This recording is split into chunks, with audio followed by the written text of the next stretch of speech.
Bulletin గుంటూరులో ప్రజలు తీవ్ర అనారోగ్యం బారిన పడుతున్నారు. ఇప్పటికే 2 ప్రాణాలు కోల్పోయారు. పలువురు హాస్పిటల్స్ లో చికిత్స పొందుతున్నారు.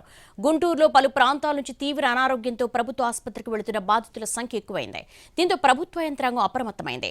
డయేరియాతోనే స్థానికులు అస్వస్థ గురవుతున్నారని వాదన వినిపిస్తోంది. కానీ డయేరియా లేదని ప్రభుత్వ అధికారులు చెబుతున్నారు. మరోవైపు జిల్లా collector Venugopal Reddy, Guntur corporation commissioner ఆధ్వర్యంలో నిపుణుల బృందం ప్రజల అనారోగ్య కారణాలపై విచారణ చేపట్టింది. ఇప్పటికే 50 శాంపిళ్లను ల్యాబ్లకు పంపించారు వైద్యులు. ల్యాబ్ రిపోర్ట్ల కోసం వేచి చూస్తున్నారు. తాగునీటి పైప్లైన్లలో డ్రైనేజ్ నీరు కలవడంతోనే స్థానికులు తీవ్ర అనారోగ్యం బారిన పడుతున్నారన్న ఆరోపణలున్నాయి.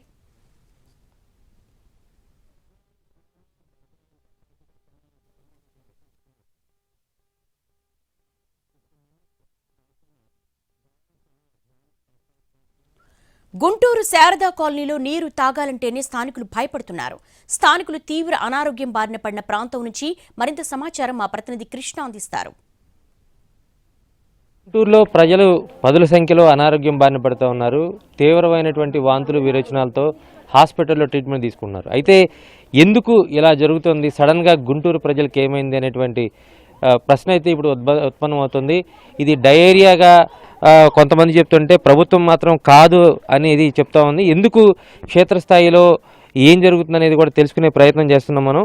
అయితే మనం ప్రధానంగా ఇప్పుడు శారదానగర్ కాలనీలో ఉన్నాం. ఇక్కడ ఎవరైతే ఒక మహిళ కూడా, ఒక యువతి కూడా మృతి చెందినటువంటి ప్రాంతం ఈ ప్రాంతం కూడా.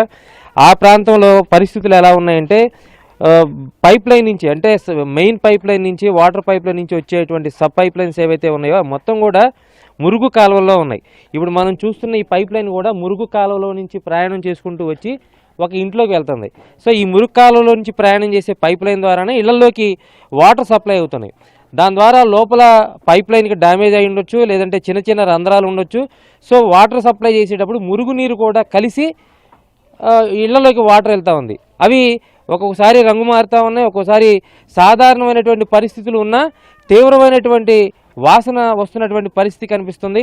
ప్రస్తుతం శారదానగర్ కాలనీలో అయితే ప్రజలు నీరు తాగాలంటే భయపడుతున్నటువంటి పరిస్థితి అయితే ఉంది. డ్రైనేజీ వ్యవస్థ పూర్తి స్థాయిలో అధ్వాన్నంగా అయితే మనకు కనిపిస్తున్న పరిస్థితి. ఇక్కడ స్థానికులు ఉన్నారు, వాళ్ళని అడిగి సమాచారం తీసుకుందాం. ఎంతమంది ఇక్కడ ఇలా అంటే విరోచనాలు కానీ వాంతులు కానీ ఇబ్బంది పడుతూ ఉన్నారు? ఇక్కడ పరిస్థితులు అసలు ఎలా ఉన్నాయి?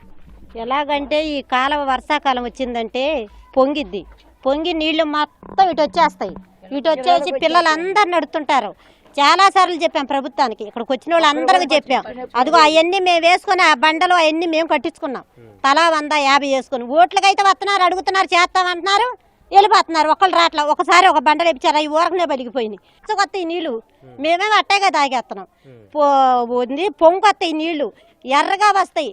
ఒక్కళ్ళు వచ్చి చెప్పలే మాకు. ఈ కాలువ తీసేవాళ్ళు అసలు రారు, ఇళ్ళమ్మడి చెత్త పోపించుకునే వాళ్ళు రారు, కాలువలు తీసేవాళ్ళు రారు. ఎక్కడ చండాలం అక్కడే పడతాయి. మళ్ళీ జనాలకి ఓట్లకి అట్లకి అయితే వస్తారు, కానీ ప్రజలను పట్టించుకోరు ఎవరు మమ్మల్ని. మేము ఎన్నిసార్లు చెబుతాం?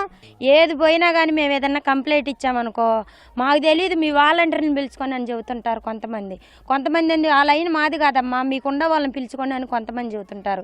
మేము మంచినీళ్ళ గురించి కూడా అడిగితేనేమో పంపులు నీళ్ళు సరిగ్గా రావని అడుగుతాం. మేము అడిగినా కానీ వాళ్ళు మేము కానీ వెళ్ళిపోతుంటారు.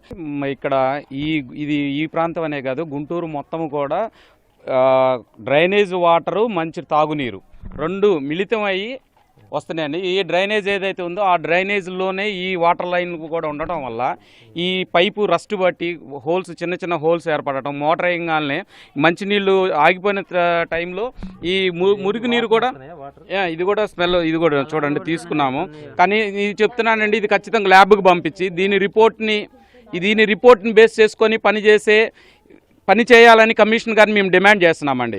ఈ వాటర్ ఎంత కలుషితంగా ఉన్నాయో, ఇది ఎంత దుర్భరంగా ఉన్నదో ఒకసారి చూడండి. ఇదైతే ఈ అధికారులు కానీ, మున్సిపల్ అధికారులు కానీ ఈ వాటర్ తాగలరా? నేను కూడా వాళ్ళని డిమాండ్ చేస్తున్నాను, దీన్ని ఖచ్చితంగా దీన్ని ల్యాబ్కి పంపించి దీన్ని టెస్ట్ చేసి మీరు నగర ప్రజలకు ఎట్లాంటి ఏ స్టాండర్డ్ వాటర్ని మీరు సప్లై చేస్తున్నారో ఒక్కసారి చూడాలని చెప్తున్నానండి. కాచుకున్న తర్వాత కూడా దాంట్లో ఉన్న బ్యాక్టీరియా చనిపోద్దేమో కానీ వాసన అయితే పోదు. ఆ వాసన ఉన్న నేపథ్యంలో వీళ్ళు వాటర్ బాటిల్ కొనుక్కొని తాగాలా, లేదంటే గవర్నమెంట్ సప్లై చేస్తుందా, లేదంటే ఉన్న మురికి నీళ్ళని ఇట్లాగే తాగాలా అనేటువంటి ప్రశ్న అయితే వేస్తున్నారు. మనకి చూస్తున్నప్పుడు స్పష్టంగా మురికి కాలువలో వస్తున్నటువంటి పైప్ లైన్లు ఏవైతే ఉన్నాయో అవి మొత్తం కూడా తీవ్రమైనటువంటి ఇబ్బంది పెడుతున్నాయి అనేది మనకు స్పష్టంగా కనిపిస్తూ ఉంది. సురక్షితమైన నీళ్లు అందజేయాలి. ఆ తర్వాత ఇప్పుడున్నటువంటి పరిస్థితులు పైప్ లైన్లు కానీ డ్రైనేజ్ వ్యవస్థను కానీ మెరుగు చేయాలని అనేక సార్లు కోరుతా ఉన్నాము. వాటి ఎవరు పట్టించుకోలేదు. ఇప్పుడు సమస్య వచ్చిన తర్వాత ఎంక్వైరీల పేరుతో ఇళ్లకు వస్తున్నారు కానీ పూర్తి స్థాయిలో చర్యలు మాత్రం తీసుకోవట్లేదు అనేది స్థానికులు చెప్తున్నారు.